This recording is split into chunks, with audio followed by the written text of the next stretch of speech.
good to see you as always. Thank you very much indeed for joining us on the programme. Tell us why you've decided to go. Hi.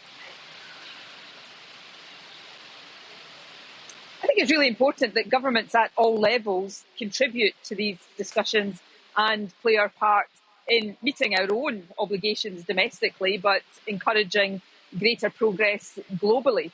Scotland is the European co-chair of an organisation called the Under 2 Coalition, which brings together devolved governments like mine with states, regions across the world.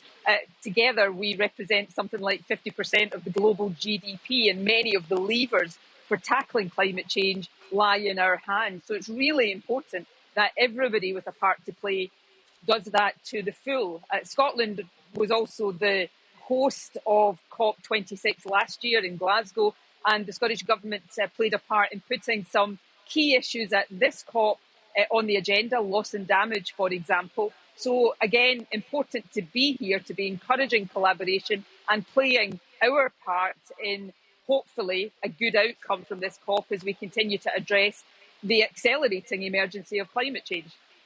But isn't that what Rishi Sunak is doing already? I mean, could you not have done what you needed to do remotely?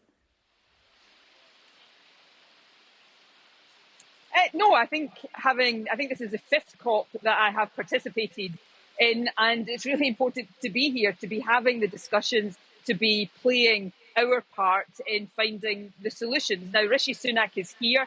I welcome that. I think it is right that he is here. But if we look in a UK context at many of the decisions that will determine whether or not the UK as a whole meets its own climate obligations, many of them for Scotland are responsibilities of the Scottish Government. Renewable energy, for example, energy efficiency, changing how we travel. So it's really important that everybody with a part to play does that to the full. And I think it is vital that the connections that are made here are made, and that we all do that work. And if you speak to many campaigners, many governments, particularly from the global south, they warmly welcome Scotland's contribution here, generally on this issue, but particularly on the issue of loss and damage. Without the intervention last year of the Scottish Government, and this is not just my view, you'll hear this from campaigners here, it is unlikely that we would be now seeing that issue with the prominence it has in Egypt. So I think we've all got a part to play here. Climate change affects all of us. It affects some more than others, but every single one of us has an obligation to play our part in tackling it. Including the leader of Glasgow City Council, Susan Aitken, who's also gone, even though she's just announced a £120 million black hole in the city's budget. Yes, Glasgow was the host of COP last year. Susan is here to hand on the COP responsibility to Egypt, to Sharm el-Sheikh this year. Glasgow is Scotland's biggest city. Scotland won't meet its climate change targets if the city of Glasgow doesn't do that. You know, I'm not arguing with your line of questioning, Kay, about why we're here, but actually what matters is what's being discussed here, what the focus is on implementing the progress made at Glasgow, what the commitments will be coming out of this COP. Climate change, you know, even given the turbulence of the year we've just lived through, climate change is the biggest obligation, the biggest challenge the world faces right now. If we don't, all of us, leaders at all levels of government, if we don't take this seriously, increasingly seriously, if we don't make the right commitments, implement those commitments, then we're not going to have a planet worth handing on to generations to come. There are fewer, more important things than climate change. But in the here and now, it's also important to improving the security of energy supply, of making energy more affordable.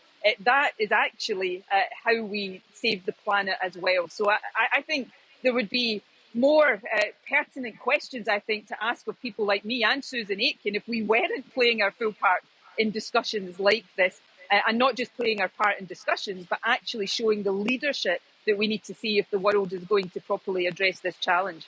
I suppose my viewers and your constituents might say what is important is the cost of living crisis, and it's costing money to send you and others, the Glasgow City Council, etc., and also the carbon footprint.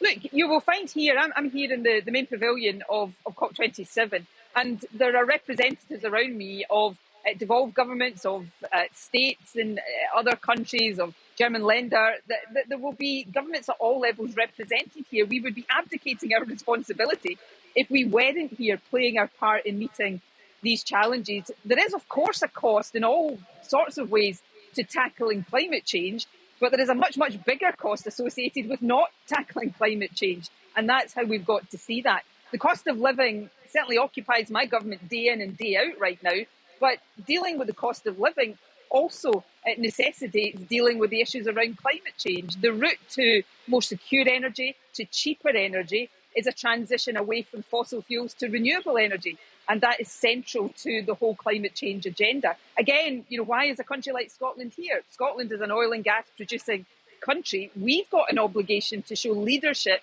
in that transition away from fossil fuels, notwithstanding the challenges and the difficulties that presents to us. So I think if you went and did a straw poll, I remember speaking to you on the ground in Glasgow last year, if you did a straw poll around people represented here and asked them whether they thought it was important for Scotland to be represented, you'd get an overwhelming vote in favour of that, because there's a recognition of the role we've got to play, but also the leadership that Scotland has shown.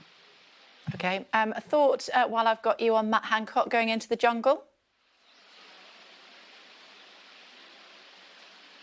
Well, I think it's disgraceful, actually. I'm not particularly interested in how he gets on in the jungle, but, most of my interactions with Matt Hancock over the past few years, when he was still UK Health Secretary, were over COVID. And, we're not yet properly out of COVID. We certainly haven't had the full public inquiries that we need to have. And to see him, I think, demeaning the office that he used to hold, and also, I think, doing a real disservice to those whose lives have been impacted by COVID. I think it's the wrong decision. But there are many, many more important things for all of us to be focusing on right now than whatever Matt Hancock chooses to get up to. OK. It's good to talk to you. Thanks very much for taking the time. Always appreciated. And to you. Thank you.